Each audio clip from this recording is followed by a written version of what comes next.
எல்லாரும் சொல்றாங்க. 3 மணினாலே அது டெவில் ஹவர்ஸ்ன்னு. அந்த நேரத்துல இறந்தவங்க உயிரோட நடந்துட்டு இருக்காங்களாம். இப்ப நான் உங்களுக்கு ஒரு குட்டி கதை சொல்றேன். அதை கேட்டக்கப்புறம் 3 மணிக்கு உங்களுக்கு ஏதாவது சத்தம் கேட்டிருக்கான்னு சொல்லுங்க.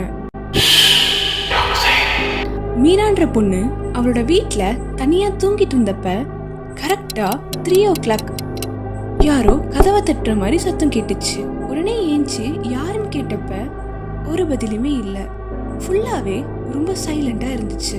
சரி கனவுதான் நினைச்சு மீரா தூங்க போறப்ப ரொம்ப வேகமா கதவு தட்டுற சத்தம் கேட்டுச்சு. மீரா ரொம்பவே பயந்து போயிட்டா. அதுவும் ஹார்ட் பீட் வெளியில கேட்குற அளவுக்கு. டோர் கிட்ட போய் ஹோல் வழியா பார்த்தப்ப அங்க யாருமே இல்ல.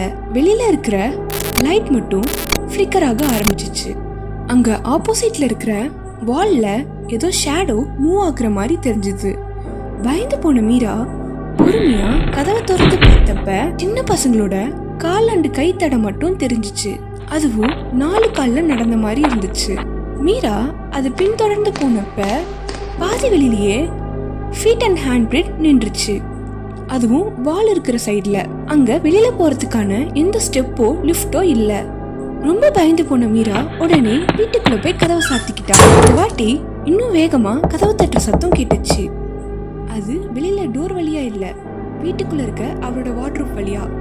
அதை கேட்ட மீரா ஷாக் ஆகி உறைஞ்சு போய் நின்னப்ப யாரோ அவ காது கிட்ட வந்து நீ கதவை திறந்துக்கவே கூடாது அப்படின்னு சொன்னாங்க.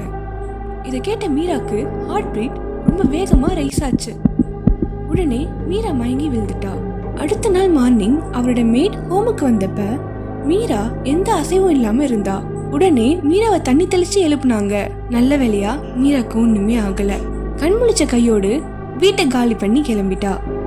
ஆனா இன்னிய வரைக்கும் மீராவோட வார்ட்ரோப் டோரை யாரோ தட்டிட்டு தான் இருக்காங்களாம். இது மாதிரி 3 மணிக்கு யாரோ உங்க வீட்டு கதவை தட்டுனா நீங்க திறப்பீங்களா? தயவு செய்து திறந்துடாதீங்க.